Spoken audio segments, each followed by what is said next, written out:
De rigor, porque creo que el tráfico está regular, y empezamos, ¿de acuerdo? Gracias.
And then the column, you can speak whatever is more comfortable for you.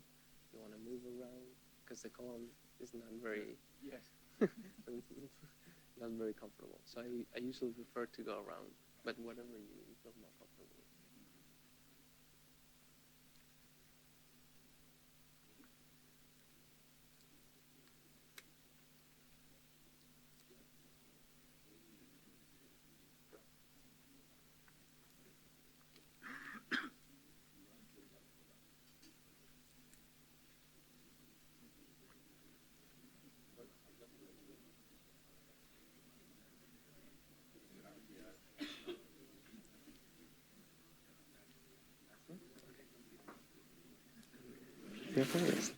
Okay, let's start.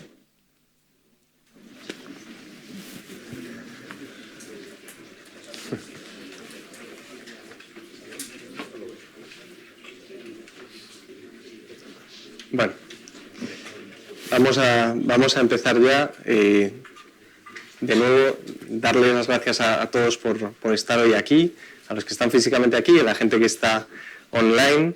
Para todos aquellos que quieran hacer una pregunta desde el streaming, tenemos un hashtag en Twitter, hashtag la revolución de las máquinas, así que cualquier pregunta que quieran hacer al final de la sesión, por favor escríbanla allí y la tendremos en cuenta.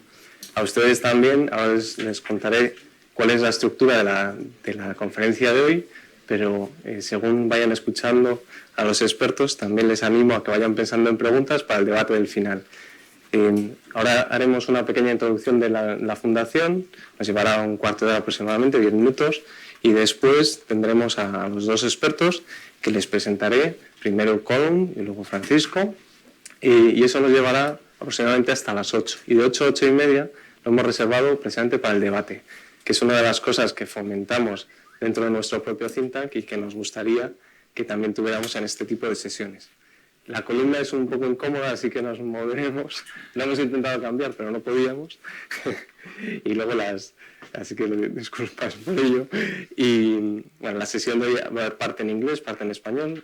Para aquellos que quieran, hay auriculares fuera, hay traducción simultánea. ¿Vale? Así que empecemos con bueno, agradecer, por supuesto, a los ponentes. Thank you very much for being here. Again, I'll introduce you in a little while, both of you. And ahora permítanme empezar contándoles un poquito sobre la fundación. Ya, lo paso desde aquí. ¿Está? Aquí.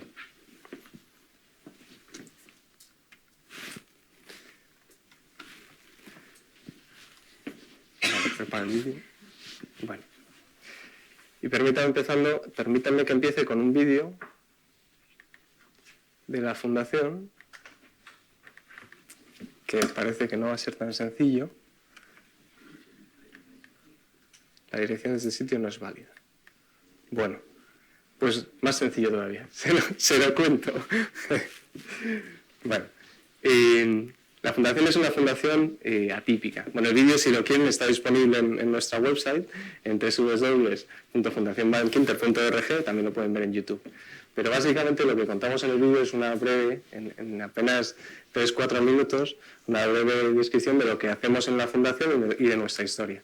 La Fundación de la Innovación Bankinter, para aquellos de ustedes que no nos conocen, es una fundación atípica.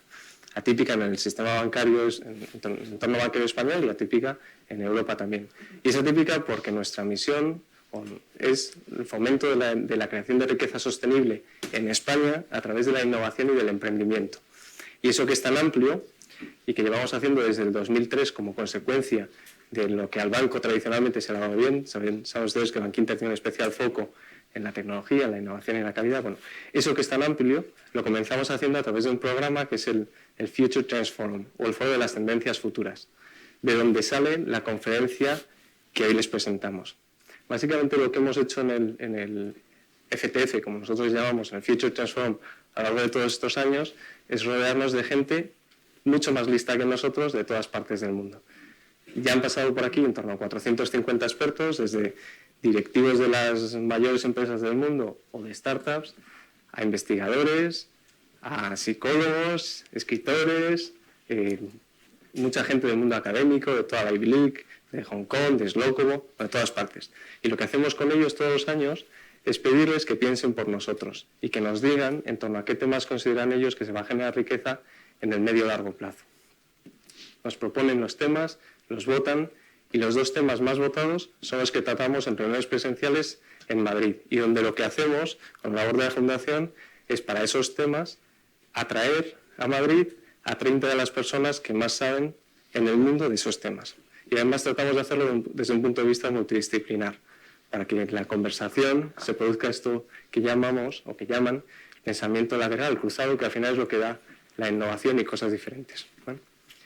Esa conversación es encerrada y precisamente por eso luego escribimos las publicaciones de las cuales tiene el resumen ejecutivo fuera, y luego la publicación entera que se puede descargar en internet, tanto en español como en inglés. Y luego además hacemos conferencias como esta en diferentes ciudades para que algunos de los expertos, donde algunos de los expertos y otros expertos que colaboran con la Fundación, que han participado en el FTF o no, compartan con nosotros su visión sobre ese tema. ¿Vale? Bueno, digamos, ese es el primer programa. Lo siguiente que hicimos fue trasladar eso que aprendemos con los expertos a la comunidad universitaria a través de un programa que tenemos que se llama Academia, y con el que estamos en 11 universidades, y donde lo que hacemos, como les decía, es trasladar el conocimiento, pero hacerlo de una manera diferente, con profesionales que colaboran con nosotros, sobre todo con una metodología distinta a la que están acostumbradas las universidades, mucho más participativa. Digamos, si en el think tank el éxito, una de las formas de éxito o de medir la calidad es compararlo en los rankings internacionales, y estamos en el número 1 de España de Ciencia y Tecnología, el 26 del mundo, según la Universidad de Pensilvania. En el Academia nos gusta mirar la tasa de recomendación de los alumnos, que es muy alta, un 93%. En abril de 2013 decidimos también apoyar al mundo del emprendimiento. Invertimos en startups de alto potencial. Hemos visto más de 1.000 o casi 1.200 startups. Tenemos un portfolio de 17 ya. Es mucho, somos bastante activos. Y eso nos permite también identificar la innovación para poder trasladarla tanto al banco como a todas las empresas o gente que colabora con nosotros. Y el año pasado lanzamos un programa para apoyar a las medianas empresas, un programa que se llama Creciendo, que hacemos conjuntamente con el ICEX y con el Círculo de Empresarios. Salió de la Fundación, se lo presentamos a estas 2 entidades y se sumaron desde el inicio, y después se sumaron otras 13 entidades muy grandes como Telefónica o IBM o Accenture o LES o ISADE. Y entre todo lo que hacemos es ayudar a la empresa mediana a hacerse grande en España, porque uno de los problemas que tiene España es que tenemos muy pocas empresas de cierto tamaño, y al final esas son las que generan más empleo y además son más estables en momentos de crisis. Bueno, por no extenderme mucho más, les cuento un poquito sobre este FTF que celebramos en junio de este año, y donde básicamente lo que buscábamos era analizar el impacto que tanto la inteligencia artificial como la robótica podía tener en nuestros trabajos de hoy y del futuro. De nuevo, para eso, como decía, lo que hicimos fue atraer a 30 expertos de todo el mundo. Definimos una agenda intensa y bueno, lo que tienen en pantalla es el resultado de ello. Les animo a que se descarguen la publicación. Esto no es... No. Bueno, un segundito porque creo que se ha cargado otra presentación, pero bueno. Lo que voy a hacer ahora es presentarles directamente a... Da igual, entonces, déjame. Bueno. Lo que voy a hacer ahora es presentarles, como les decía, a Colm. Lo haré en español, como I'll introduce you in Spanish. Okay. Okay. Bueno, Colm es uno de los expertos que participó con nosotros en el FTF en junio. Es escritor y ponente sobre inteligencia artificial y sobre su impacto social y económico. Estudió filosofía en la Universidad de Oxford, donde descubrió que la ciencia ficción que había estado leyendo desde la infancia es en realidad una nueva filosofía vestida de fantasía. Es coautor de The Internet Startup Bible, un éxito de ventas publicado por Random House en el 2000, y es ponente habitual en inteligencia artificial y tecnologías relacionadas. Escribe sobre ello en un blog que se llama pandorasbrain.com. Antes de escribir este blog, Colm tuvo una carrera en el mundo de los negocios durante más de 30 años como comercial, consultor, director general y ahora colabora además con muchas startups. Como les decía, participó en el think tank del pasado julio, que era el número 24, donde se analizó la nueva revolución tecnológica en la que estamos inmersos, en las que estaba hablando, protagonizada por las tecnologías de la información y el conocimiento, y donde hemos desarrollado máquinas inteligentes capaces de aprender. Estas máquinas inteligentes cambiarán, seguro, la forma de trabajar que tenemos y requieren nuevos sistemas educativos y de formación. La sociedad y en general, tanto la sociedad como las empresas, yo creo que también todos nosotros debemos empezar a prepararnos para ello. Colm, the floor is yours, and then I'll introduce Francisco. Thank you very much for being here. Ha viajado desde Londres, así que thanks again. Sorry. Thank you very much, Sergio, and thank you for inviting me to come and talk to you. It's a great privilege. I'm sorry that I'm not going to be talking to you in Spanish.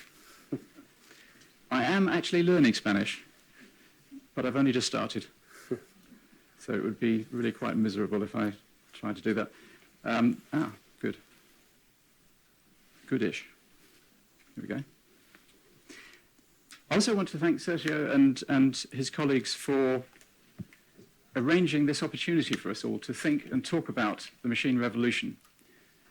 I think this century is the century of two singularities, the economic singularity, if we get technological unemployment, and then the technological singularity if we get superintelligence.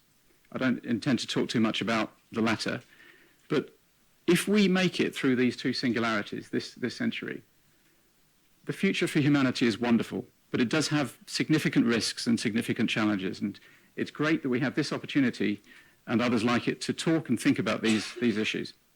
So technological unemployment is the idea that automation may lead us to a situation where most people don't work.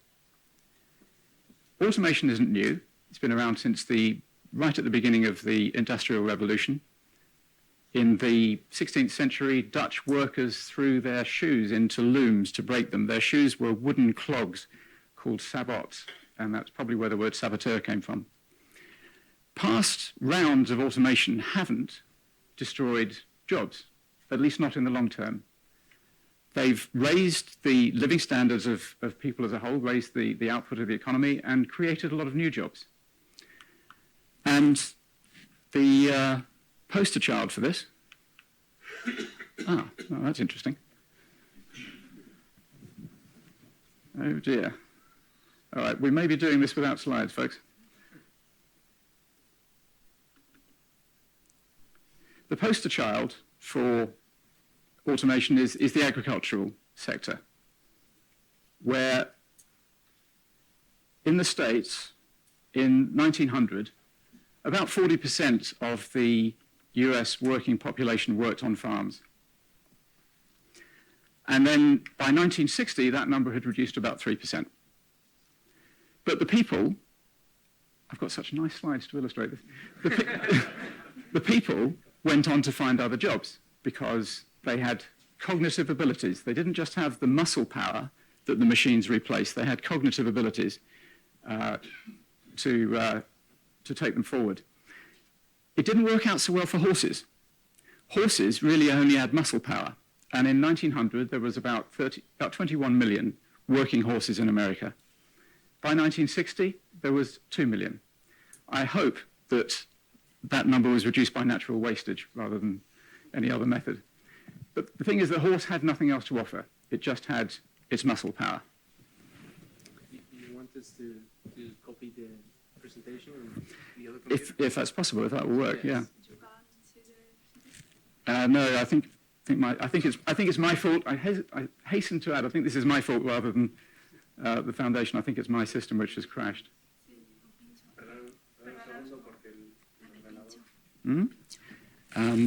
Yeah, that is in here. Just talk among yourselves for a few moments.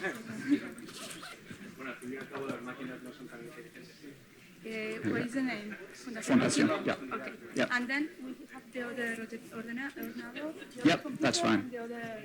Great.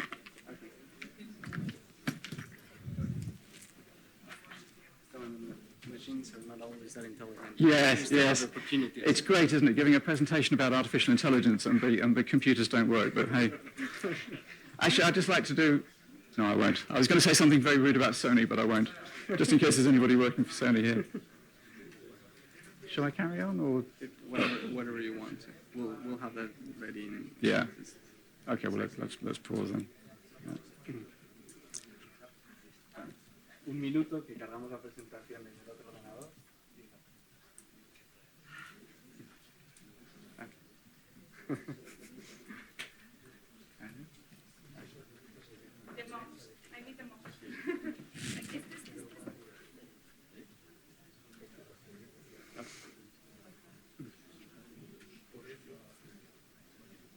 Bueno, si tienen preguntas de momento, encantado de... If they have any questions, we're glad to answer. Yes, any questions so far? Anybody care to argue so far?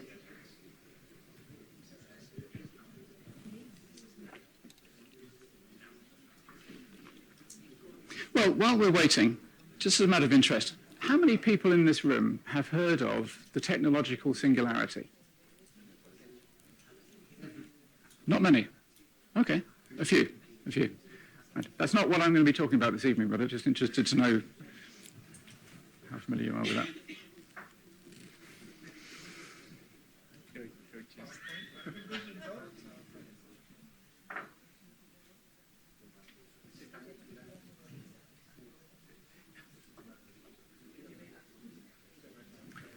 Is it that controller? She's got the... Oh, it's the one she's got. Okay. So they switch on the Yeah. computer now.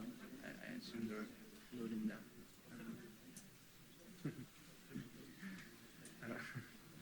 ¿Está?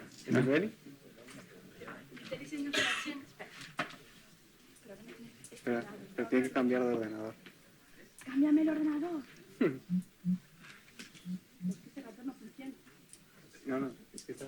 Viendo la pantalla de cosas. Ya, bueno, pero no veo. Ahora. Ahora.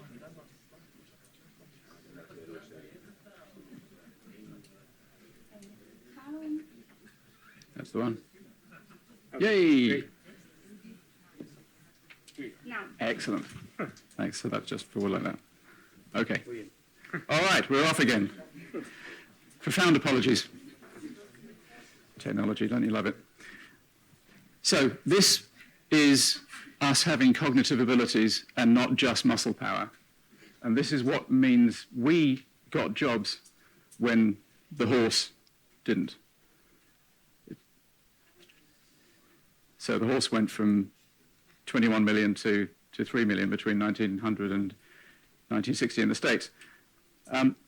But in the future, starting now, but increasingly, computers, AIs, and their peripherals, the robots, they're coming after our cognitive jobs. So AI, what is AI? AI isn't one thing. It's actually a collection of techniques, an assemblage of techniques. The best known AI is probably Watson, and that's over 100 different approaches all bundled together in a big system. AI got going in 1956, so it's about to have its 60th anniversary, and here are 5 of the founders who were around for the Dartmouth conference back in 1956 when it got started, and here they are celebrating the 50th birthday. And AI is already very powerful. In certain very specific narrow areas, there are AIs which are superhuman. So no human can beat a good chess computer at chess. Watson beat the best Jeopardy player at Jeopardy, which is quite a complicated game. And now we have AIs which are better at Atari video games than any human's ever been. But they are only good at one very specific thing. They can't do anything else. So Deep Blue, which was the best chess computer, couldn't play checkers, couldn't tie its shoelaces, and critically, it didn't know it was playing chess.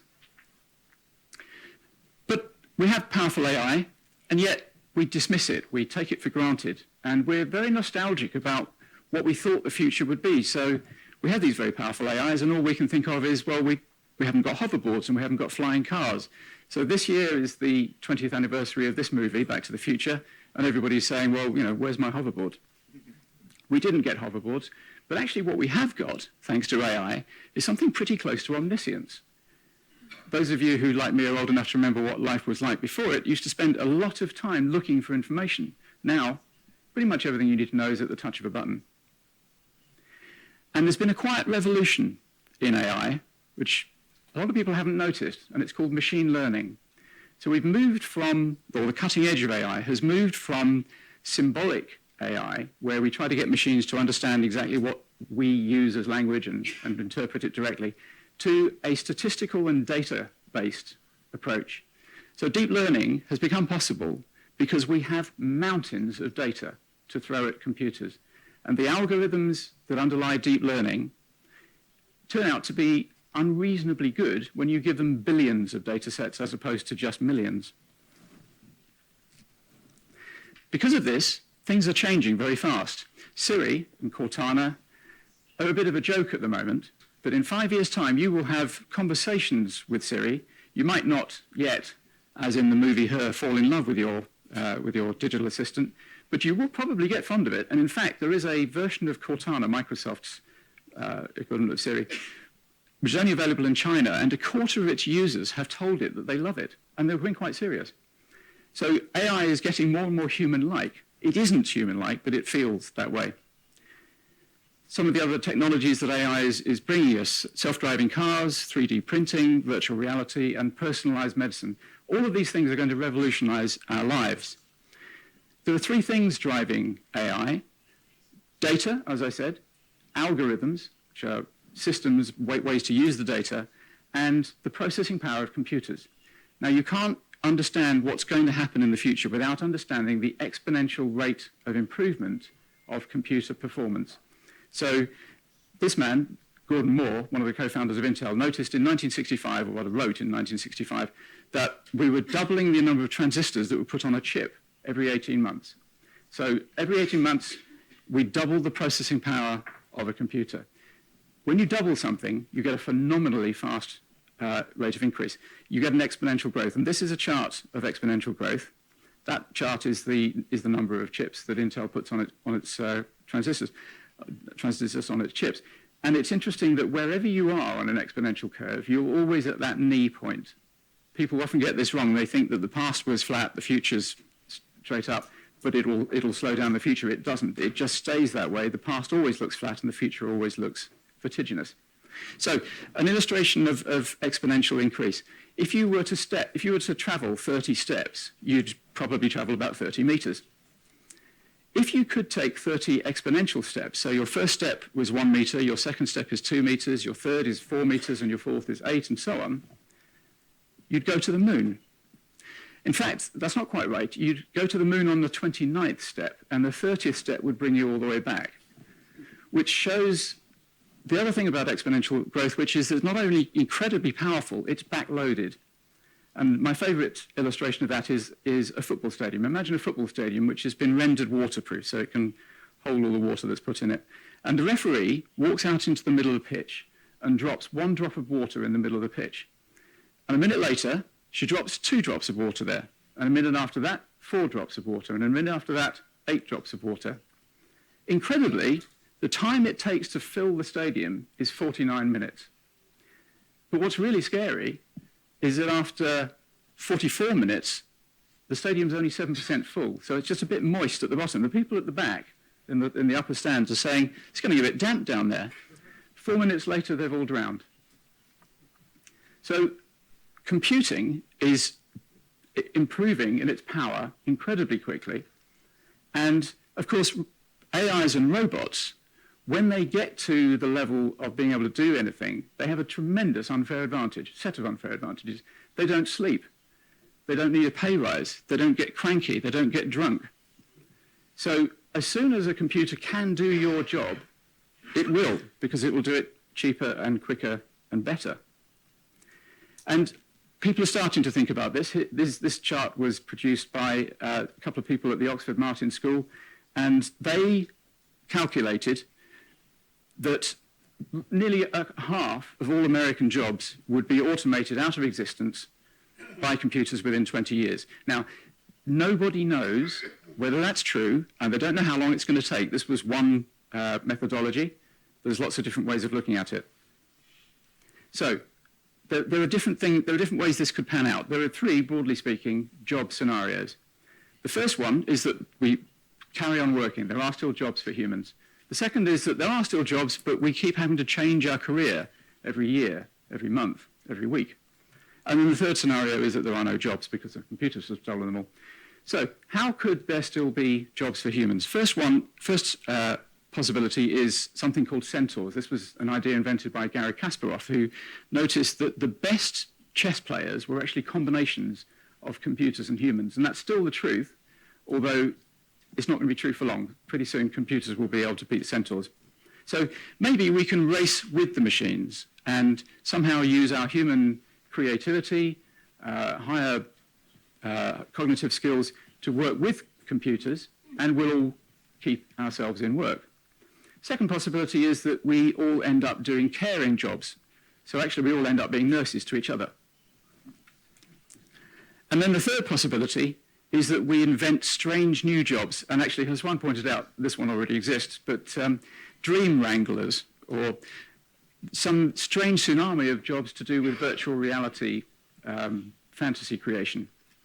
In the same way that our grandparents couldn't have imagined web designers and social media marketers, perhaps our grandchildren will do jobs that we can't currently conceive of. I don't actually think that's terribly likely. There's a gentleman in America called Gerald Huff who's analyzed the US Bureau of Statistics data and shown that 90% of all people working in America do jobs which existed in 1900. We may think that the world is full of social media marketers. Actually, that's a pretty small percentage of the population. So that's scenario one, that we do somehow manage to keep racing with the machines rather than racing against them, and we remain in work.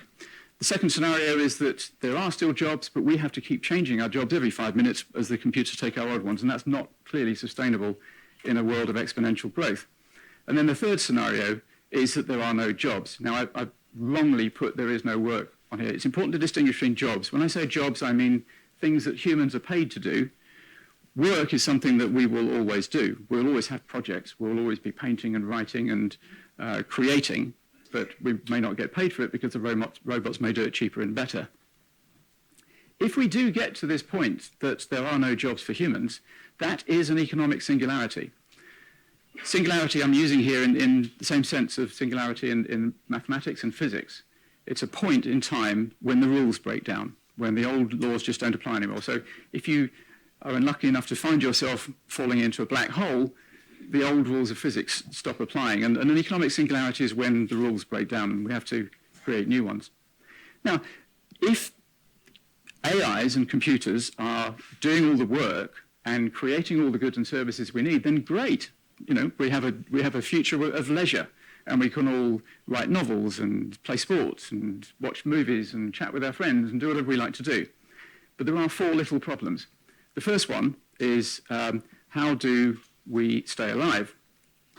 Obviously, we need all to be paid. The state or the nice people who own all the AIs, somebody has to pay us all. Just for the fact that we're human, we need a universal basic income. If we get to this jobless future, it seems to me this is straight out inevitable. Interestingly, there's a massive debate about it in the States, because in America, this idea seems like socialism and they do not like it. But it's coming if we get to this jobless future.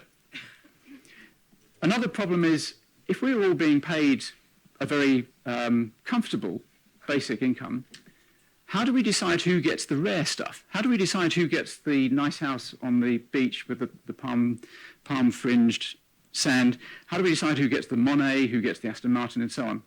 Well, in the real world, not everybody can have those things, but in virtual reality, everybody can have those things. And maybe we'll all spend quite a bit of time in virtual reality, which will take the edge off the fact that we can't all have the Monet and the Aston Martin. The third problem is meaning, and Professor Hawking believes firmly that you have to work, otherwise your life has no meaning. And as I said before, you have to distinguish between work and jobs. I think we will all work, even if we have no jobs. But it's the fourth problem that I think is the really dangerous one, and it's cohesion. We don't want to end up in the Brave New World described by Aldous Huxley, where our species fragments into different levels according to our abilities and gets stuck that way. It's quite a dangerous outcome. So here are three scenarios regarding how cohesion may work out. I think that one of the dystopian ones is fracture. So you have a smallish number of people who own the AI, because they invented it, they developed it, and AI is what creates all the value in the economy, so they own everything else as well.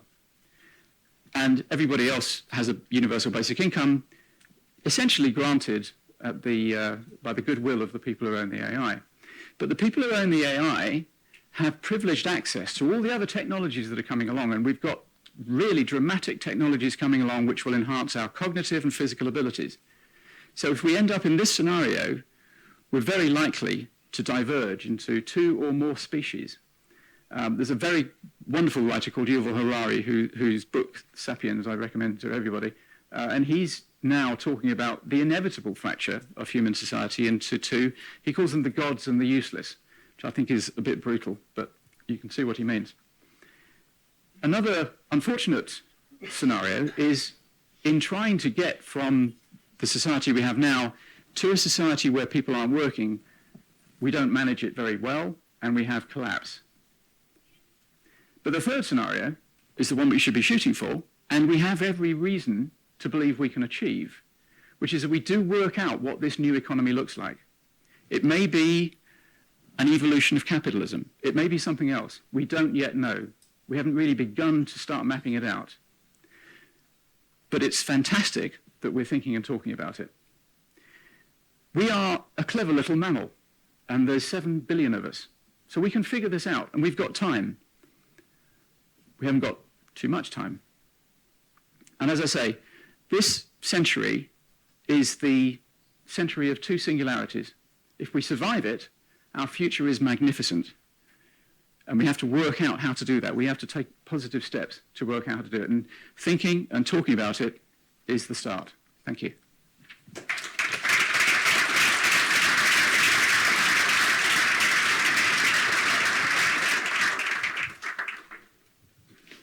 Thank you so much, Colin. Great presentation. Okay. Como les decía al principio, por favor, vayan pensando en las preguntas para después, que sé que siempre cuesta al principio. Yo tendré algunas también. Bueno, a continuación tenemos con nosotros a Francisco Blanes Noguera. Muchísimas gracias por estar aquí. Francisco es profesor titular de la Universidad Politécnica de Valencia, licenciado en informática y doctor en el año 2000.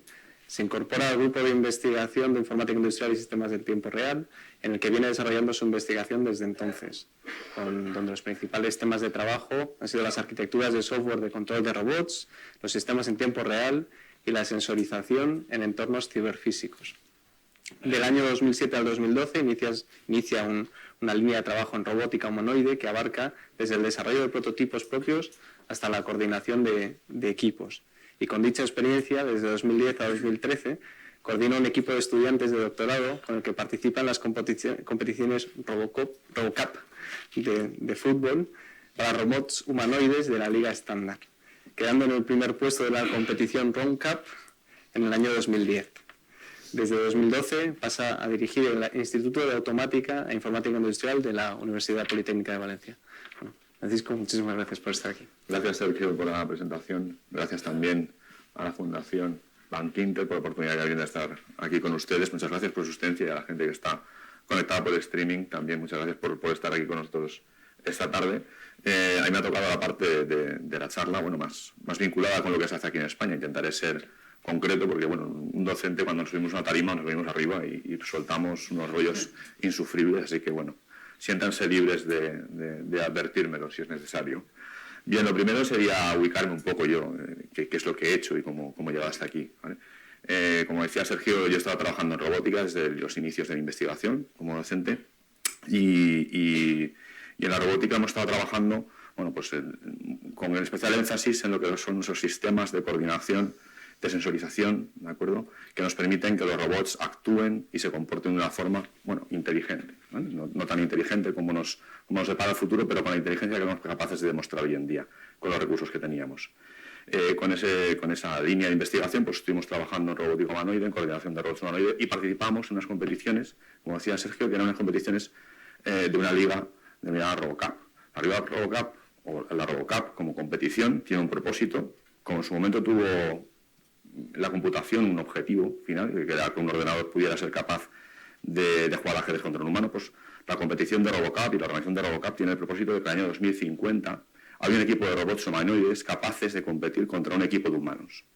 En esa línea lo que se hace es todos los años competiciones en las cuales los equipos de las universidades, de los centros de investigación van mejorando sus desarrollos para conseguir que, si es posible, cosa que como siempre las expectativas suelen fallar, si es posible en el año 2050 existe ese equipo de robots capaces de competir y ganar a un equipo de humanos, ¿de acuerdo? Bien, ¿y por qué trabajamos en todo esto? Pues porque en realidad la robótica a nosotros nos aporta un nicho, un lugar donde poder demostrar o poder utilizar muchas de las tecnologías en las que nosotros trabajamos.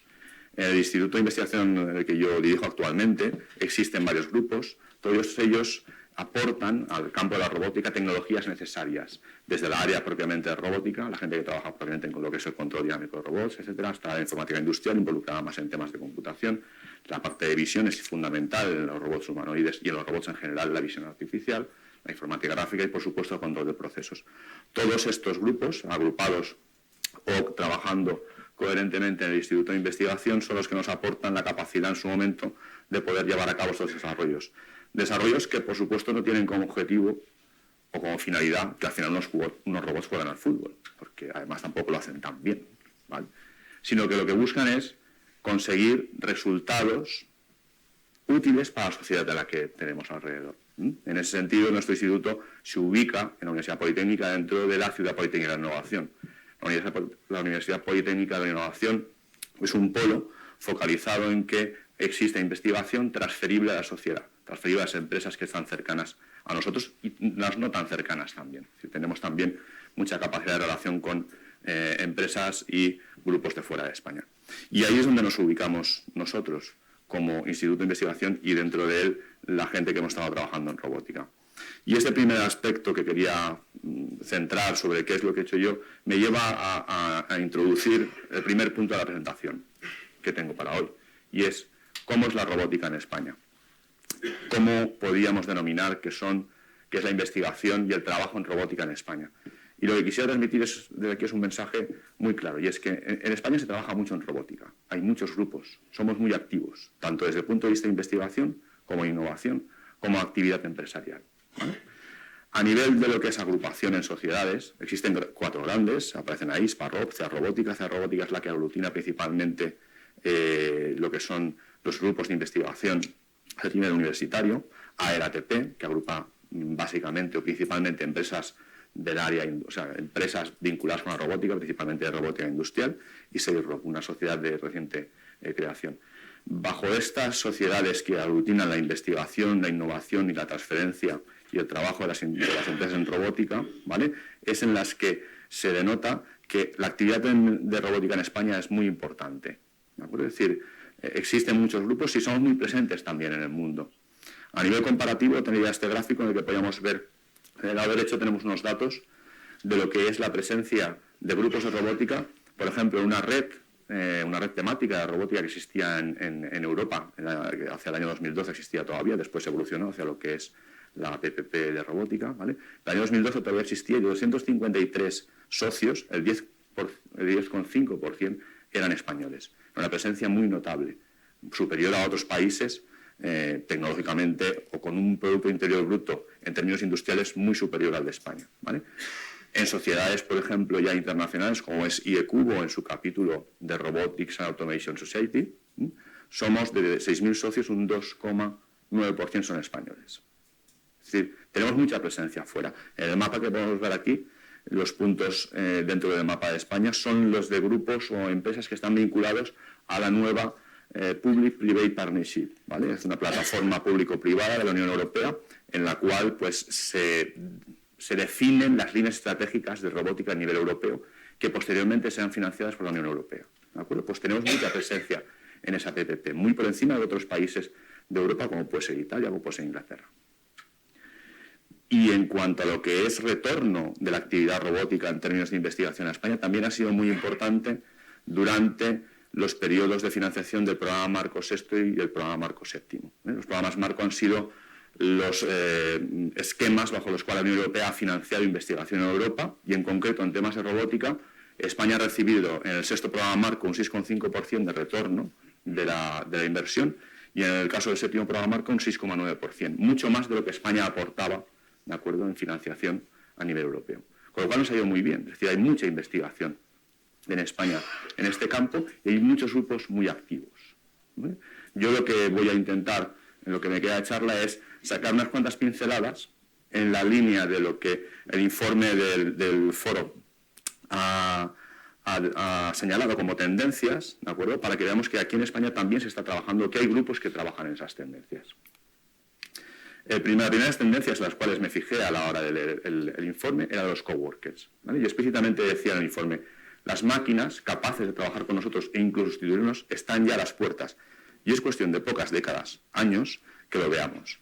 Bien, pues en esa línea de los coworkers ha ido siempre, o digamos que ha sido el concepto original del término robótica, ¿vale? De hecho, la palabra robot es un término que se acuña en el año 1921 en una novela, una obra de teatro de Karel Čapek, y cuyo concepto, cuya etimología es de trabajo o de trabajador forzado, ¿vale? De ahí viene la palabra robot que posteriormente se incorpora a todos los idiomas.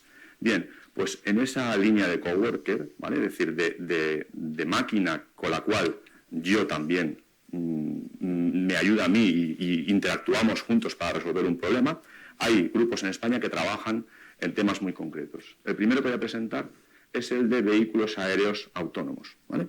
Es decir, se trata de vehículos que no solamente son capaces de realizar un vuelo coordinado y guiado, ¿vale?, sino que además son capaces de realizar operaciones, en este caso en el proyecto que vamos a ver, operaciones de manipulación de piezas, autónomamente, solos y cooperativamente junto con otros robots, ¿de acuerdo? Esto se trata de un proyecto europeo del séptimo programa Marco liderado por FADA-CATEC. FADA-CATEC es un consorcio, una agrupación público-privada de empresas, centro de investigación que se centra en Sevilla, en el área de Sevilla, y que es muy activo en lo que es tecnología aeronáutica, ¿de acuerdo? El objetivo de este proyecto era la cooperación y coordinación de vehículos aéreos para el ensamblaje de estructuras y la inspección de instalaciones. En el vídeo que podemos ver aquí, veremos cómo a los resultados del tercer año, lo que consigue en este proyecto es, por un lado, ser capaces de hacer volar vehículos aéreos, compensando, es decir, eliminando las interferencias que se producen por el hecho de mover un brazo que tienen unidos a ellos, o incluso de coger piezas orientadas o coordinadas para poder posicionar en determinada localización, ¿de acuerdo? Se realizan también casos de localización de elementos y su eliminación de determinadas áreas. Podemos imaginaros casos de uso de este tipo de aplicaciones, ¿vale? Este es otro caso de aplicación en el cual tenemos un brazo robótico industrial, es decir, no es un prototipo, sino que es uno de los brazos que se utiliza habitualmente en la industria, pero quizás uno de los más espectaculares estaría aquí.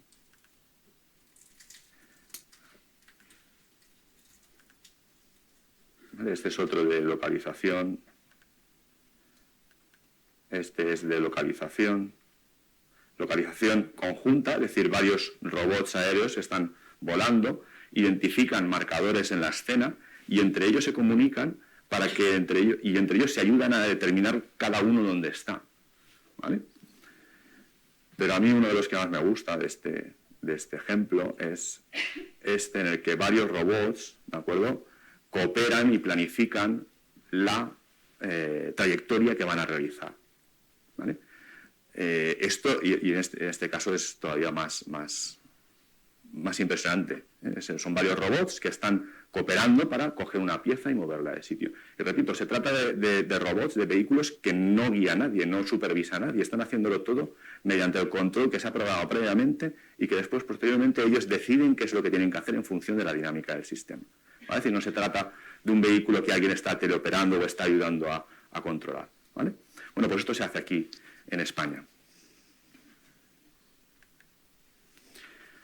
Siguiendo en la misma línea de coworkers, otro ejemplo también de vehículos autónomos, pero en este caso submarinos, ¿vale? Hay también en España una serie de grupos de investigación centrados en lo que es robótica submarina.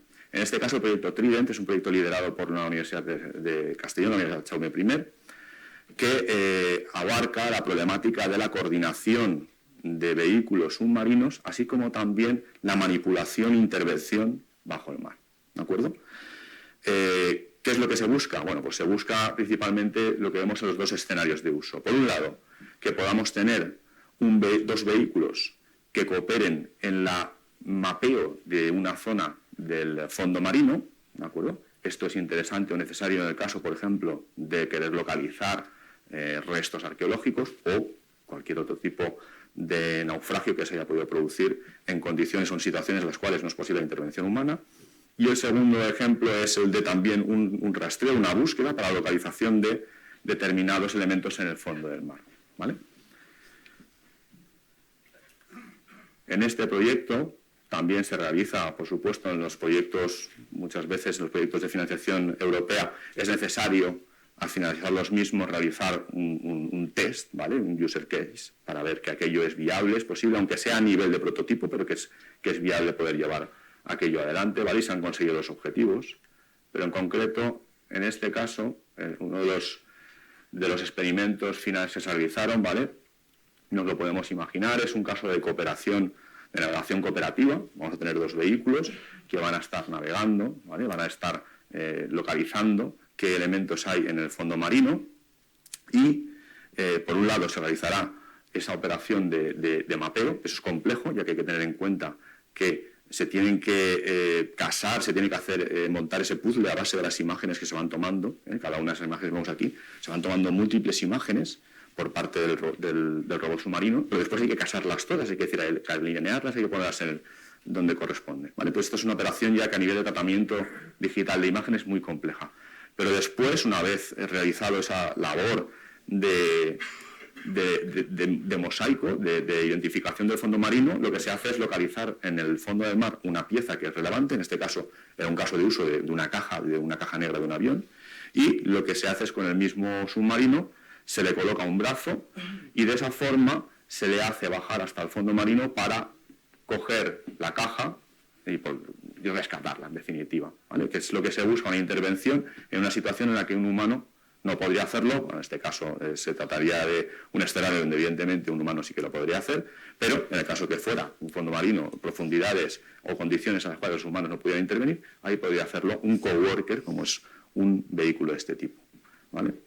Ni que decir tiene que, una vez localizada la caja y rescatada, la alegría de los investigadores pues fue enorme, porque claro, es fruto de un gran trabajo, ¿vale? Poder llegar a conseguir algo de este tipo. Los temas de identificación bajo el mar en unas condiciones totalmente descontroladas de iluminación del agua, puede ser estar más turbia, menos turbia, es decir, es todo muy complicado, ¿eh? Y ahí no hay, como en el caso anterior, ningún tipo de intervención humana. Es el robot quien decide qué es la caja y cómo tengo que cogerla, ¿vale? Bien, pues eso se hace también aquí en España. Otra de las tendencias identificadas dentro del informe del Fórum fue el de los robots wearables, ¿vale? Y ellos nos dicen que es una tendencia al futuro relacionada con el trabajo y las máquinas sean los robots wearables, es decir, aquellos robots, ingenios robóticos tecnológicos que permitirán al ser humano superar sus límites físicos y mentales. Dentro de lo que es la tecnología o la tendencia a robots wearables, yo quisiera destacar el de los exoesqueletos.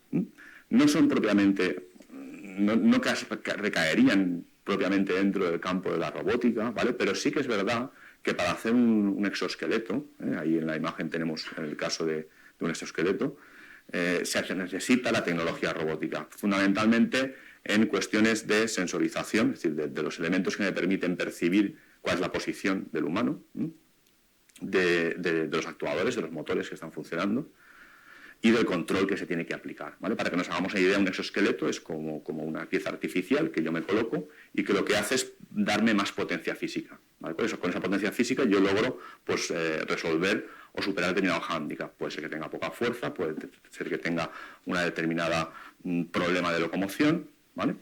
Cualquiera de los casos. En el caso que vemos ahí, pues bueno, lo que le proporciona a una persona que posiblemente físicamente no tenga ningún impedimento es tener más capacidad de levantar peso, simple y llanamente. Puede servirnos un exoesqueleto para labores de trabajo. Hay una tendencia dentro de los exoesqueletos que es a aplicaciones militares, por supuesto, ¿vale? Pero yo la que quisiera destacar dentro de lo que es el campo de trabajo aquí en España es el que tiene relación con exoesqueletos aplicados a la rehabilitación de menores, ¿vale? Este es el caso de una empresa spin-off española. Una spin-off es una empresa a base tecnológica que sale, que surge de la investigación y sale hacia afuera para hacer la transferencia en forma ya de empresa, ¿eh? Y en este caso es una empresa surgida del CSIC, ¿vale? El Centro Superior de Investigaciones Científicas.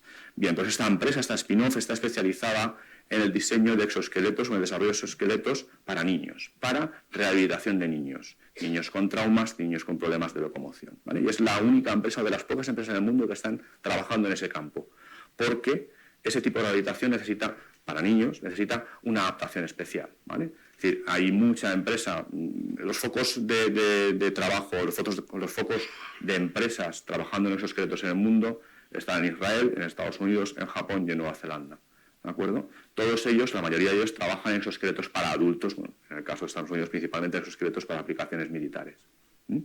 Esta empresa es de las pocas, si no la única, que trabaja en exoesqueletos para niños. Y lo que les permite es a los niños que tienen que realizar una rehabilitación, acelerar ese proceso de rehabilitación.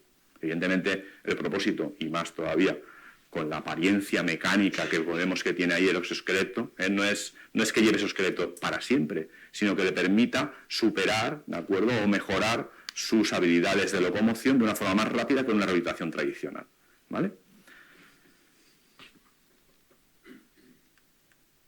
Bien.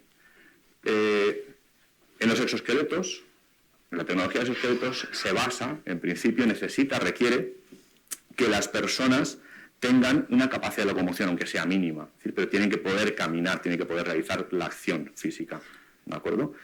Donde también hay una tendencia muy importante y un gran reto en la utilización de exoesqueletos y de otro tipo de prótesis es cuando no existe esa posibilidad de locomoción.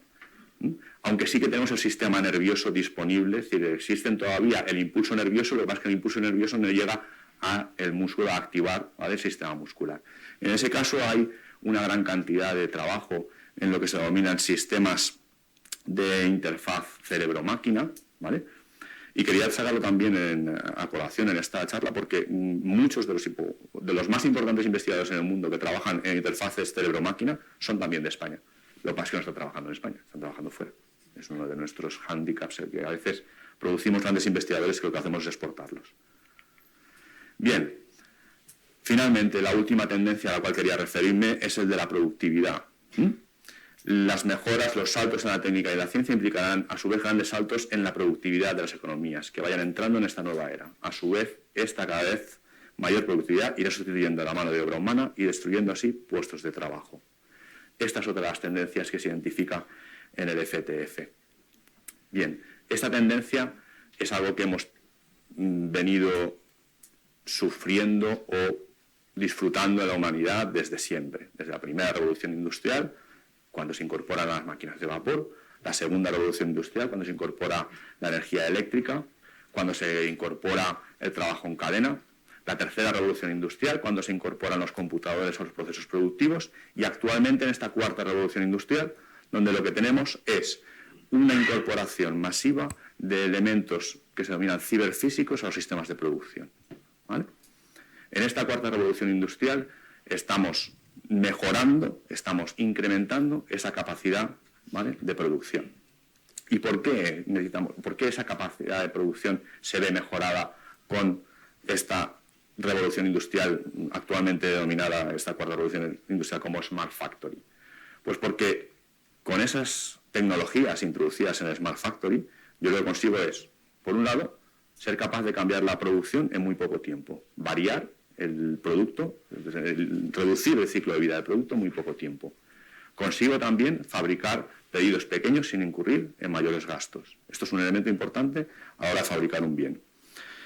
Por supuesto, están involucradas Smart Factory, están involucrados aspectos de ahorro energético, ¿vale? Ahorro energético incluso decidiendo cuándo tengo que fabricar, cuando la energía es más barata, cuando la mano de obra es adecuada, cuando los materiales son más baratos, ¿de acuerdo? Me permite también optimizar aspectos logísticos. En definitiva, lo que me permita esta cuarta revolución basada en Smart Factory es ser competitivos sin tener que competir en coste de mano de obra, ¿de acuerdo? Bien, la Smart Factory no es solamente una tecnología aislada, ¿de acuerdo? Es un compendio de nuevos elementos que se ponen en marcha para producir un nuevo modelo de fábrica, ¿vale? Y en este nuevo modelo de fábrica hay tres agentes principalmente involucrados. Por un lado está el Smart Product. El Smart Product es el producto, pero que ahora ya no es un elemento pasivo, ¿de acuerdo? Es decir, yo ya no fabrico una cosa y eso empieza a venir a fabricación, sale por otro lado y ya está. Sino que actualmente el producto habla con las máquinas y le dice dónde está y le dice a una máquina cómo tiene que cogerlo y le dice al sistema de producción en qué fase de la fabricación se encuentra. Es decir, yo en el producto, yo incorporo tecnologías que le permiten a ese producto ir dialogando e interactuando con el sistema productivo, ¿de acuerdo? Por otro lado, el otro agente que se introduce en Smart Factory es la Smart Machine, máquinas que de forma descentralizada se autoorganizan y se adaptan a los requerimientos de reproducción. Bien, ahí lo he descartado en rojo porque es donde se introduce, o uno de los elementos que participan en esta agente son los robots, ¿vale? Los robots que se autoorganizan y se adaptan a los requerimientos de producción. Y por otro lado, el tercer agente que trabaja también en esta nueva revolución industrial son los operarios avanzados que tienen nuevas interfaces de interactuar en la fábrica, es decir, nuevas formas de manipular las máquinas, ¿vale? O de interactuar con ellas. Bien, pues volviendo otra vez al caso de España, voy a mostrarles en este caso desarrollos en robótica, en este caso son desarrollos que provienen de mi instituto de investigación, desarrollos que se han realizado para incrementar esa productividad. En este caso, la productividad en un caso o en un ejemplo muy concreto. Manipulación e inspección robotizada de alimentos. ¿De acuerdo? ¿Qué problema tengo en este escenario? Tengo productos de tamaño variable, de dimensiones variables, texturas variables, delicados, frágiles, susceptibles de ser dañados y en ocasiones pegajosos, ¿vale? Pensemos, por ejemplo, en una de las aplicaciones en las cuales se está trabajando e implantando, es decir, no vamos a ver tecnologías que están en el laboratorio, ¿vale? En este caso estamos hablando de tecnologías que estamos ya transfiriendo a las empresas.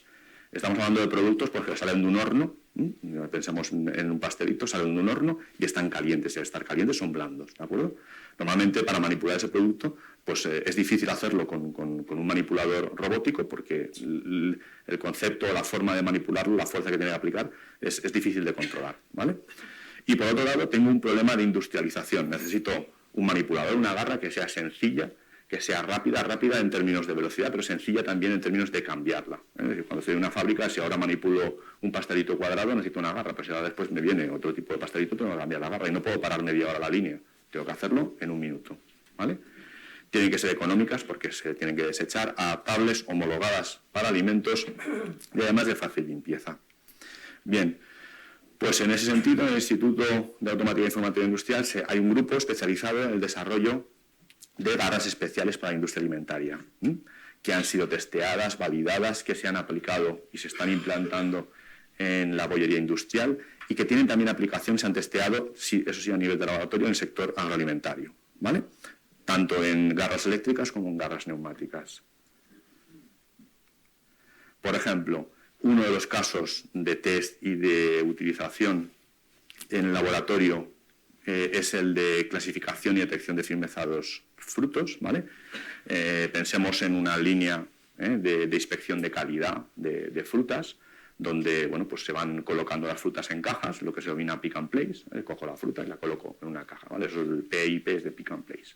Bueno, pues en esa línea es necesario inspeccionar si las partidas que estoy lanzando tienen el grado de madurez adecuado, o están muy maduros, o están muy verdes, o están en el grado adecuado, ¿vale? Bueno, pues se han desarrollado garras que están sensorizadas. Y ya no es una pura mecánica, ya no es un elemento pasivo que coge la pieza. Se trata ahora de una garra que tiene unos sensores y que analiza, mediante el impacto con la pieza, las deceleraciones que se producen, y analizando esas deceleraciones son capaces de determinar, con una clasificación de 2 categorías en el caso de berenjenas o de 3 categorías en el caso de mango. Cómo explicarlo es más complicado que enseñarlo. Aquí tienen el tipo de experimentos, ¿vale? Es decir, por un lado tenemos un manipulador que está cogiendo con una succión, con un vacío, la pieza por un lado, y por el otro lado tenemos esta pieza, bueno, voy a volver a ponerlo. ¿Vale? Tenemos esta pieza que se adapta, ¿vale? Esa pieza lleva una cámara que se llena a una determinada presión, pero esa presión es modulable, es regulable, y por lo tanto se adapta totalmente a la forma de la fruta. Es decir, no tengo que hacer una pieza para cada fruta, no tengo que hacer un manipulador para cada tipo de elemento vegetal, ¿de acuerdo? Y lo que hace es impactar, golpear, y analiza las deceleraciones que se están produciendo, y a partir de ellas, con un análisis estadístico, determinar el grado de madurez. Bien, ¿qué más cosas hay en marcha en tema de manipulación? Pues tenemos múltiples líneas, como puede ser agarre múltiple, rápido, eficiente, pinzas de vacío, manipulación directa, pero de las que se están desarrollando mucho, tienen bastante impacto, por un lado son el uso de comunicaciones inalámbricas, es decir, en la línea que hablábamos antes del Smart Factory y de la máquina inteligente, lo que ahora tenemos también son piezas, garras que yo coloco, y además de manipular, lo que hacen es comunicar, ¿de acuerdo?, con el sistema de control y con el sistema de localización y de control de la línea de alimentación, ¿vale? ¿Qué es lo que está haciendo? ¿Cuántas piezas ha cogido? ¿Cuántas piezas ha detectado que van a estar maduras, que puedan estar verdes, etcétera, etcétera, ¿vale? También se está utilizando pieles artificiales. En este caso, en este vídeo que vemos aquí, ¿vale? Es el mismo tipo de test, pero aplicado a otro tipo de pieza o de vegetal, en este caso un mango, ¿vale? Aquí es el ejemplo en el cual se ve esto es simplemente una bolsa de una forma arbitrariamente extraña, ¿vale?, para la cual se adapta perfectamente esa pieza de jamming que veíamos antes.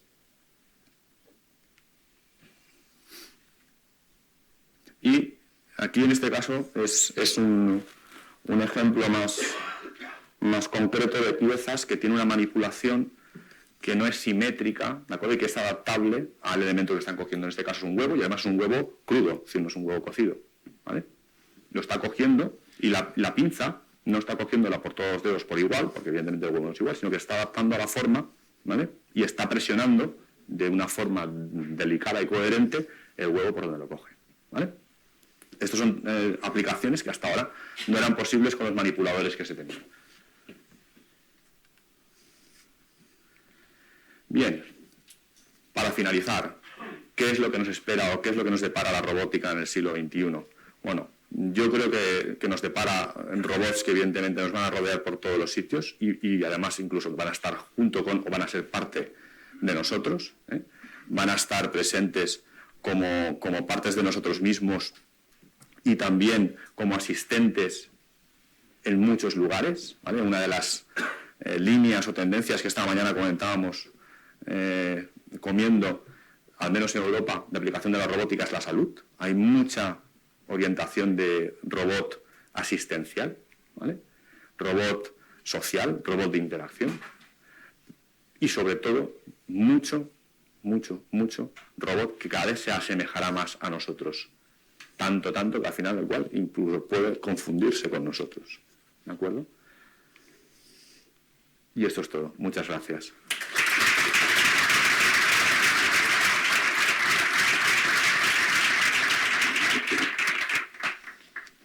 Bueno, muchísimas gracias, Francisco.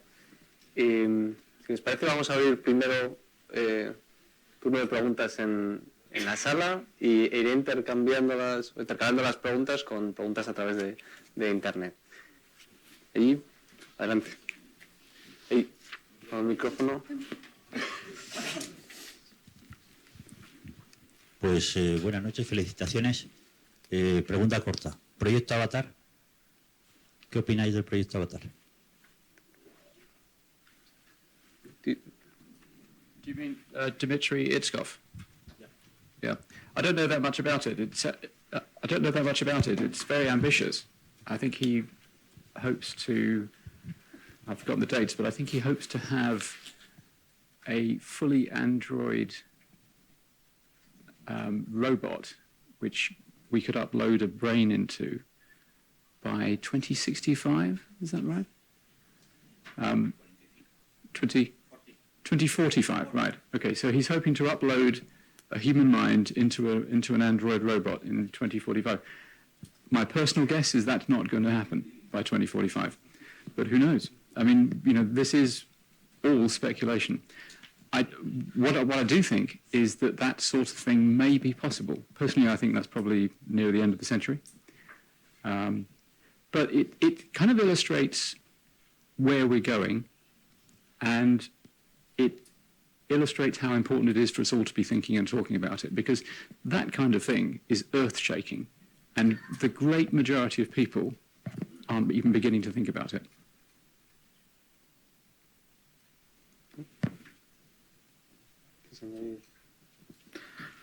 A ver, yo particularmente estoy de acuerdo en términos de que no creo que se consiga, ¿vale? Pero entiendo también que muchos de estos retos no se plantean tanto por conseguir el reto, sino por realizar los desarrollos hasta entonces, ¿vale? Es decir, la carrera espacial, ¿vale?, para poner el hombre a la Luna no fue tanto como para llegar ahí y poner la bandera, sino toda la serie de tecnologías que se tuvieron de vuelta, resultado de esa carrera espacial, son las que permanecen, son las que quedan. Y en esos términos creo que esos proyectos son importantes por eso. No creo que se llegue. De hecho, solamente lo que es la problemática ya, por ejemplo, de generar una interfaz útil, ¿vale?, es decir, viable para mover una pierna biónica integrada con el sistema nervioso, dado la complejidad del sistema nervioso y de lo que es el cerebro, hoy en día entendemos el cerebro muy poco, ¿vale? Entonces, bueno, lo veo arduamente complejo, pero sí lo veo en términos importantes e interesantes de carrera hacia, ¿vale? Vale, una pregunta de Internet, después por aquí, la primera, y luego por aquí detrás. Gonzalo Domínguez nos pregunta, ¿existen alternativas prácticas ante la singularidad social que presenta la inteligencia artificial? ¿Quién las debe promover? I think that's... So this is a question about the technological singularity, and which is the idea that at some point we create a human-level AI, which has all the cognitive abilities of a human, and then it quickly becomes a superintelligence. Should we promote that? Well, frankly, it doesn't matter whether we do or not, because if it's possible, it's coming. You cannot stop the progress of artificial intelligence. The incentives for creating better and better AI are overwhelming, and there are lots of people doing it. And as computer power gets cheaper and cheaper, it becomes available to more and more people. So AI is going to get as good as it can do, and it's going to get as good as it can do when it can.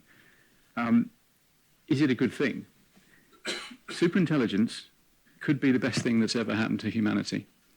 Imagine we have an artificial mind on this planet which is 1,000, 1,000,000 times smarter than the smartest human has ever been.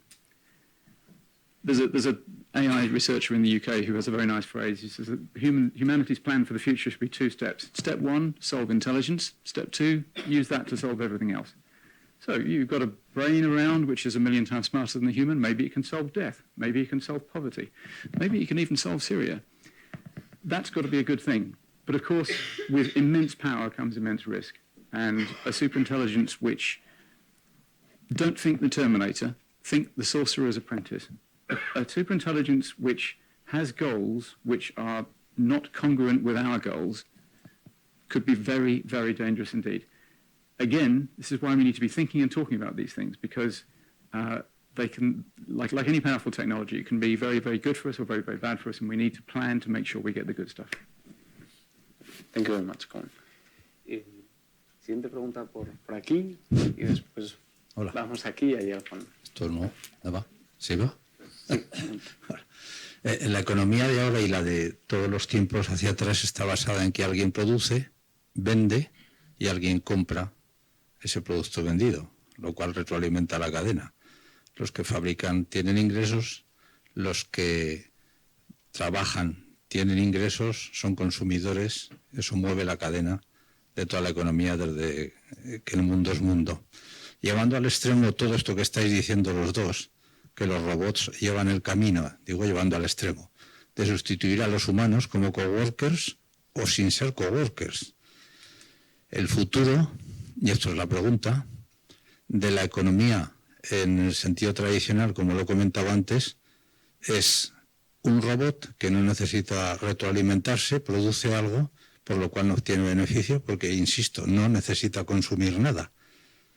Sustituir a los humanos, que no trabajan. Como no trabajan, no tienen ingresos, luego no son consumidores.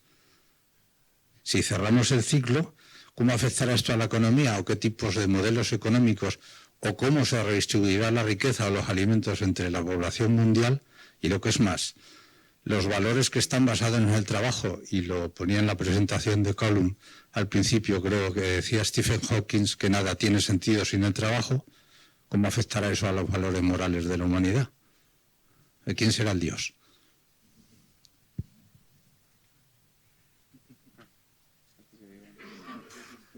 Es que, y al final la pregunta es, ¿cómo afecta toda esta revolución al Ciclo económico habitual, o sea, cómo se mueve la economía ahora y a los valores morales de la humanidad, porque esto puede ser un desastre. Sí, pero a ver, yo lo que creo es que nada sucederá tan deprisa que no permita adaptarse. Es decir, es cierto que, aun llevando al extremo, ¿de acuerdo? El sistema irá progresando e irá adaptándose progresivamente a las situaciones y a las condiciones que se vayan dando. No pensemos en el futuro, sino pensemos ahora en el presente. Es decir, pensemos en cuando se fabricaba la tela a mano, o el telares a mano, a cómo se fabrica actualmente. Si aquellas personas hubieran dicho, no, es que en el futuro tú vas a hacer así, vas a apretar una máquina y esa máquina va a generar la tela, hubiera dicho, estamos muertos. Estamos muertos. No hay nada que hacer en esta humanidad. Sin embargo, hemos evolucionado, las sociedades han evolucionado y los modelos económicos han evolucionado. Yo no sé cómo será. Esta mañana tampoco teníamos claro cómo podía ser esto.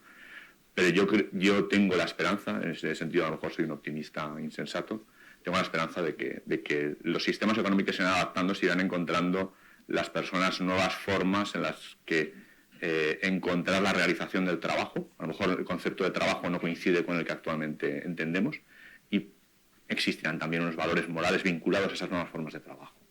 Es decir, a lo mejor ya no es una satisfacción puramente monetario-económica, sino que puede ser ya, una vez, digamos, conseguidos los elementos básicos de subsistencia y para vivir, existe otro tipo de satisfacciones que vienen por el trabajo y ya no es tan importante el dinero en sí.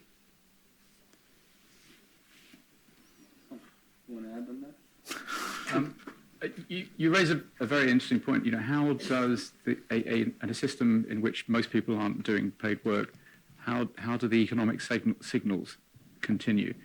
Because the market is a brilliant system for sending economic signals. It forces people to tell the truth about what they want, and then the market provides what they want.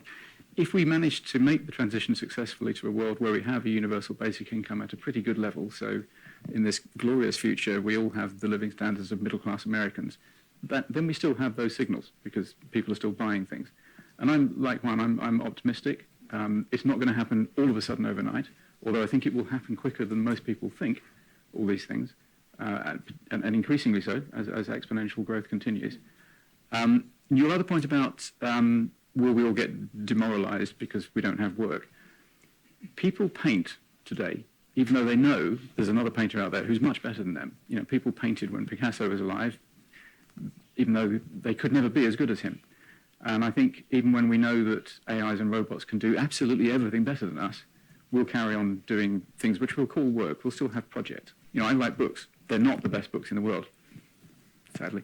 But I'm going to carry on doing it, even though other people write better books. Yo añadiría, antes de la siguiente, yo creo que es importante no solo el destino, hacia dónde llegaremos, sino cómo llegamos hasta allí. Una de las transparencias que utilizaba Cohn en su presentación tenía que ver con el tipo de trabajos, la probabilidad de que se sustituyeran un tipo de trabajos u otros. Primero los más, en las anteriores revoluciones industriales, sobre todo los trabajos más mecánicos. En esta revolución industrial, trabajos muy mecánicos, pero también trabajos de alta cualificación, que son aquellos que los ordenadores pueden empezar a hacer mejor que nosotros. Por ejemplo, un analista de riesgos, ¿no? Los que tardarán más en sustituir son aquellos trabajos que tienen una componente de creatividad, ¿no? De emoción. Y eso los ordenadores tardarán mucho todavía en llegar.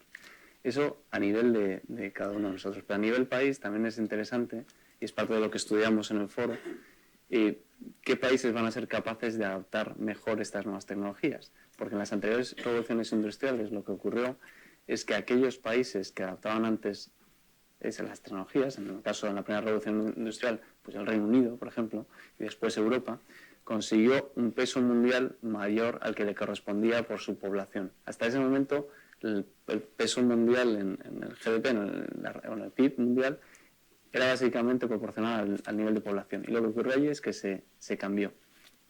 China pasó de tener un 30% a tener un 5% mundial, ¿no? Entonces yo creo que es interesante también pensar en quiénes van a ser más ágiles adoptando estas tecnologías y cómo cambiarán esos pesos. Ahora nos sorprende mucho que China vuelva a cogernos. Y eso tiene que ver con el acceso a la democratización del acceso a la tecnología. O sea, no solo es el destino, sino también el camino. Yo creo que es algo sobre lo que tenemos que pensar. Siguiente pregunta por aquí. Sí, quería preguntar al profesor de informática que ha dicho que los robots se coordinan y quería saber si utilizan algún tipo de lenguaje para esa coordinación o cómo se produce esa coordinación. Bueno, no es un lenguaje en sí, es decir, no es que entre ellos exista un lenguaje de la forma que nosotros entendemos, pero sí que hay un mecanismo de comunicación basado en unos protocolos, que en definitiva un lenguaje no es una sintaxis, unas normas de comunicación. Pues los robots tienen unos protocolos de comunicaciones, utilizan comunicaciones digitales de diversos medios, normalmente comunicaciones inalámbricas, y entre ellos envían unos mensajes, y esos mensajes son los que contienen la información que son entendibles entre ellos, ¿vale? Entonces, bueno, no es un lenguaje al uso de lo que nosotros entendemos como un lenguaje natural, ¿vale? Pero sí que existe una capacidad de entenderse unos con otros mediante ese sistema de mensajes. ¿Y esos mensajes están ya hechos o los generan ellos? No, son predefinidos. Es decir, ahí existe una labor de ingeniería, ¿de acuerdo?, de la gente desarrolladora de los robots que define ese lenguaje que va a utilizar los robots. Es decir, ellos no lo generan por sí mismos. Había por aquí, al fondo, una persona aquí primero y luego al fondo. Luego por este lado. Yo voy a incidir en lo que ha planteado este señor de la primera fila, porque invalida en parte la solución propuesta de la renta básica universal. Las rentas básicas universales se obtienen a través de impuestos sobre los sectores productivos, pero si no hay compradores, no hay economía. No hay manera de extraer de sector productivo que no puede vender a nadie porque no tiene trabajo el dinero suficiente para darle la renta básica universal. Es que colapsa la lógica de la que estaba hablando, me parece, no sé si estoy sobreinterpretando, pero me da la sensación de que el optimismo glib, un poco de, bueno, ya veremos cómo lo hacemos, bueno, habría que por lo menos solucionar la idea de cómo recomponer una sociedad basada en el salario cuando no hay salarios. Esto estaría bien, por un lado. Y por otro, me da la sensación de que la idea de que tenemos suficiente tiempo no incorpora el hecho de que esto ya está pasando Y de hecho ya están apareciendo las primeras grietas en términos sociales y socioeconómicos de una parte de la población activa que simplemente está bajando. Nunca ha estado tan baja la población activa y conoce bien seguro las cifras como en el trabajo que citaba. No sé si tenemos suficiente tiempo teniendo en cuenta que hace tiempo que ya no estamos haciendo nada. Y no parece que haya ningún proceso social, ningún proceso político que esté enfrentándose a esta lógica, sino que estamos haciendo pues un poco como que el cambio climático. Ya iremos viendo. Okay, I'll take your second point. I'll take your second point first. Is it already happening? To be honest, we don't know. It's really hard to disentangle the effects of automation from the effects of globalization and the effects of the lingering effects of the credit crunch of 2008 and arguably weaknesses in the European economic structure. In America, they're having what some people argue is a jobless recovery, other people say it's not. The signals are weak at the moment. It may be happening already, but the AIs aren't yet good enough to take that many jobs. They're getting better fast, and they'll soon be good enough to start doing it wholesale. I think we're going to start seeing truck drivers disappearing within the next decade or so. And I think that's probably going to be the thing that will wake a lot of people up to this being a serious threat. Bits of the legal industry are being automated, but it hasn't made lawyers redundant yet. Some people might think that's a bad thing. So I don't think it is really happening full scale yet. And I think it's now, but now is definitely the time to start talking about it. Your other point about your concern that if nobody's working, then there is kind of no economic activity. The scenario we're presenting is one where the goods and services are still being produced, or they can be produced. They can be produced more cheaply, more productively by robots and AIs. So if you just kind of let that scenario run and didn't intervene in it at all, presumably the output would be that Larry Page and Sergey Brin own everything, nobody else earns anything, and we have to all live off the kindness of Larry Page and Sergey Brin. That's not sustainable. So that's why we have to think about this, and we have to plan for an alternative economy. The good news is I think Page and Brin are men of goodwill, and I even think probably Zuckerberg is as well. And I think they don't want to be in a world where they own everything and nobody else earns anything. I think they will collaborate. They will collaborate in planning this new world. So I remain optimistic.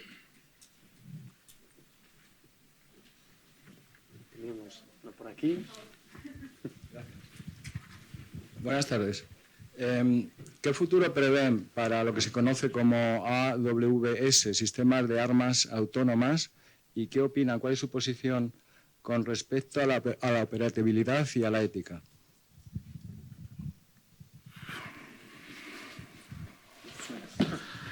Sistemas de armas autónomas. A ver. Mi posicionamiento al respecto. El futuro que prevéis y el posicionamiento si lo queréis dar. El futuro evidentemente es que está ahí. Es decir, cada vez son más presentes, cada vez son más autónomas. Y entiendo que cada vez tomarán más las decisiones por sí mismas, lo cual a lo mejor tampoco hace que incurran en más errores que actualmente. Es decir, actualmente muchas de estas tecnologías son gobernadas u operadas y, bueno, sabemos y son noticia de ocasiones en las cuales hay flagrantes errores, entre comillas, si se puede conceptualizar como un error, de objetivo táctico, ¿vale? Y se equivocan y acaban donde no toca. Entonces, tampoco creo que el hecho de que sean más autónomas vaya a implicar que generen más errores. Lo que sí que está claro es que va a involucrar o va a tener unas consecuencias a nivel ético y legal de las cuales simplemente estamos vislumbrando los principios. Es decir, quién va a ser responsable de lo que esas máquinas hagan, ¿vale? Y hasta dónde les vamos a permitir que actúen, cuál es el grado de autonomía, ¿vale?, que se les va a dotar.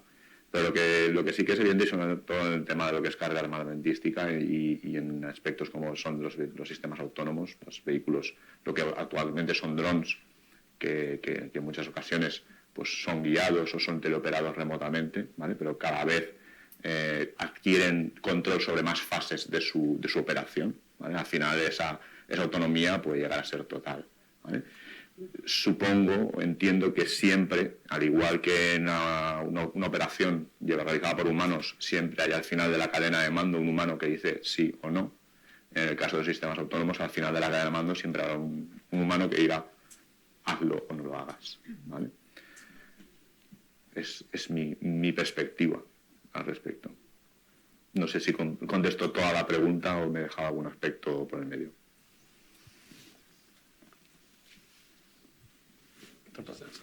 Sorry? I just add something to that. Yeah, sure. I take a rather controversial view here. I think Juan is absolutely the mainstream, and the whole load of worthies signed a letter recently saying that that AIs and robots should never make the kill decision. A human should always be there to make the kill decision. What about a situation where you have warfare in a town, and you've got some robots wandering around, and you've got some human soldiers wandering around? And the human soldiers are human. They've got all the fallibilities of humanity. Maybe got a bit of cognitive enhancement, smart drugs, better night vision, ocular implants, all sorts of things. But they make mistakes, and so they shoot civilians.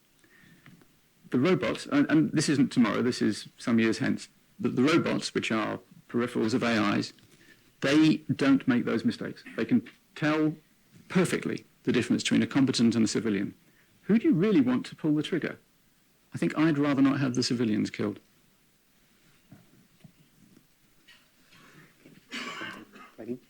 ¿Funciona? Sí. Agradecerles la ponencia. Yo trabajo y represento un grupo educativo que trabajamos con niños de primaria y secundaria en toda España, en América Latina, en robótica educativa. Y quería preguntarles dos cosas. Una, si hubieran tenido que hacer esta ponencia para una audiencia de niños, ¿habrían cambiado mensajes, diapositivas? Y dos, ¿qué recomendaciones y experiencia tienen de trabajar con esas futuras generaciones, que son los que ya podemos ir infundiéndoles mensajes y bueno, construyendo un currículum y tomando decisiones desde el punto de vista administrativo sobre su discurso de las implicaciones éticas, ¿no?, y morales que tiene? Gracias. A ver, sí, yo claro, hubiera cambiado el discurso. De hecho, lo hago porque habitualmente durante el año tengo también otras charlas, de acuerdo bueno, pues desde niños más pequeños hasta estudiantes de secundaria o de bachillerato. Claro, tienes que cambiar el discurso, ¿de acuerdo? Tienes que mostrarles que esas máquinas, pues qué es lo que hacen dentro de lo que es su capacidad de absorción de lo que son las tecnologías. En cuanto a la importancia de las tecnologías, yo me lo creo. Lo que pasa es que, bueno, tengo mis serias dudas al respecto de que el sistema educativo español se lo crea tan bien. De hecho, me parece que las tecnologías van desapareciendo poco a poco, como otras cosas de la educación en este país, también necesarias, pero van desapareciendo. Cuando enfrente tenemos otros países donde, al contrario, eso se está potenciando. Entonces, mi recomendación a nivel, o sea, desde la perspectiva educativa, ¿vale?, es que lo veo complicado, al menos complicado. Veo complicado que se potencie eso actualmente con la política educativa que se está llevando en este país en los últimos N años. Es decir, no se trata solamente de la última administración, sino desde hace mucho tiempo, ¿vale? Lo veo complicado. A nivel particular, yo creo que los padres somos responsables de la educación de nuestros hijos. Es decir, no son los maestros que están en el colegio y tienen que estar ahí, pero los padres están también educando y es su labor. Y yo particularmente busco la complementariedad, es decir, donde veo que puede haber carencias, yo busco que eso se supla, ¿vale? En mi caso, pues mi hijo es un entusiasta de los cacharros, de los cachivaches, de los legos, de los robots, de todo. Y tampoco porque yo los haya introducido, o sea, él le ha gustado y yo lo he animado y le he ayudado a que eso progresara. Igual que, bueno, en mi caso de mi hija, pues para nada. Pero bueno, al menos algo se le pega, lo conoce de mí, ¿no? Pero creo que los padres podemos estar ahí para complementar esa situación de la educación que hoy por hoy, en el aspecto de tecnologías, está, pues hay bastantes carencias, entiendo yo, ¿de acuerdo? Sobre todo en los niveles ya de secundaria y bachillerato, donde están desapareciendo y donde, bueno, después nos encontramos, en nuestro caso, como es la educación en la universidad, con estudiantes que vienen con grandes carencias, no solamente, o sea, de cuestiones básicas, pero también de aspectos tecnológicos que uno asume que vienen ya con ellos al menos una base, ¿vale? Pero yo creo que es una cuestión de política educativa nacional, ahí se me han acabado las ideas.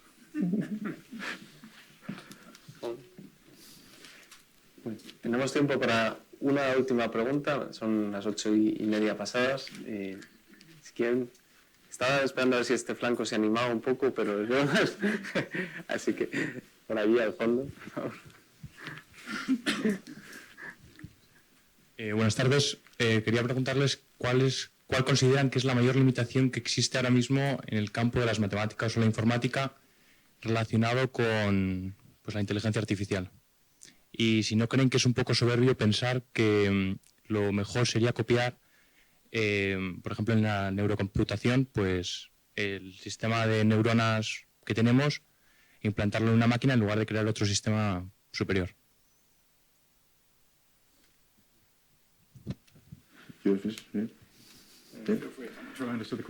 Vale, la limitación. Evidentemente, de momento, la inteligencia artificial se basa en la realización de ejecución de instrucciones en un computador, ¿de acuerdo? Y como decía Calum, en cuanto más capacidad de computación tengamos, más lejos llegaremos, ¿vale? Ahí está el límite. En el momento consigamos un límite enorme, pues tendremos más capacidad de hacer cosas. En cuanto al segundo aspecto, no es del todo cierto que la inteligencia artificial se haya basado solamente en el modelo de reproducción neuronal, ¿vale? O utilizar o copiar el modelo neuronal. Hay muchas aproximaciones a la inteligencia artificial que no son esa, ¿vale? Están pues, los sistemas neurofuzzy, ¿vale? O de lógica difusa, que se han utilizado en inteligencia artificial. Muchas de las técnicas de interpretación del lenguaje natural tampoco están basadas en sistemas neuronales. Los sistemas expertos han sido utilizados también ampliamente como sistemas inteligentes. Lo que pasa es que cada uno de ellos, el hándicap es que cada uno de ellos es útil o nos resuelve parcialmente un problema determinado, ¿vale? Y evidentemente aún no hemos encontrado una teoría unificada de la inteligencia artificial que nos resuelva o nos genere una máquina inteligente completa, ¿vale? Pero no es el único modelo y evidentemente tampoco va a ser utilizándolo como único modelo. Yo como reflexión respecto a eso, normalmente nos gusta hablar de términos complicados, ¿no? Inteligencia artificial, de Big Data, antes de Cloud Computing, en general suenan bien, ¿no? Hace poquito tuvimos otra conferencia donde nos hablaban de Big Data. Nos explicaban una chica de McKinsey que aunque todas las empresas ahora hablan de Big Data, en realidad muy pocas hacen uso de ello. Es verdad que tenemos mayor capacidad de computación y eso nos permite sobre todo poder analizar todo el universo en lugar de una muestra. Pero seguimos haciendo hipótesis y validando las hipótesis. Y normalmente las hacemos con regresiones lineales que son de finales de los 1700, cuando se inventaron. Y los más avanzados utilizan redes neuronales, que suena también bastante bien, pero que son de 1943. Muy poquita gente utiliza realmente algoritmos de inteligencia o de machine learning, que son los que se han inventado para el Big Data y que son a partir de 2003. Entonces yo creo que la principal reflexión, la mayor limitación es realmente empezar a utilizar las cosas que ya están a nuestro alcance. No las que estaban hace 200 años, sino las que están desde hace unos años. En concreto, la semana pasada, Calum hablaba de los fundadores de Google. En concreto, la semana pasada, Google puso como open source, es decir, disponible a cualquier persona y gratuito, su conjunto de herramientas de machine learning o de inteligencia artificial. Todos los algoritmos que ellos han estado utilizando, que cualquiera de nosotros ahora mismo podríamos utilizar desde nuestras, o bien a nivel individual o a nivel empresa. Entonces, utilizar las cosas, la mayor limitación para mí es utilizar lo que ya está. Y más adelante seguiremos aprendiendo y el cerebro es un buen ejemplo y hay dos grandes proyectos a nivel mundial, pero sería mi recomendación. Colin? Just one thought to add. One thought to add. When you want to see what the critical shortages, look for who's getting paid the most money. And at the moment, there's an absolute war going on for expertise in deep learning. Amazon, Apple, Google, Facebook, Microsoft, IBM, they're trying to poach each other's teams. They're paying fortunes for people who know about deep learning. So that's the shortage at the moment, but it evolves, it changes. And just a thought to cheer you all up. The fact that those companies are paying all that money for all those deep learning experts, it means the NSA hasn't got any of them.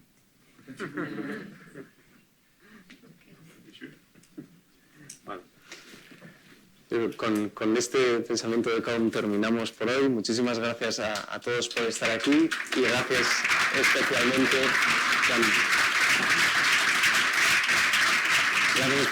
tanto a COM como a Francisco por compartir su conocimiento con nosotros. Muchas gracias.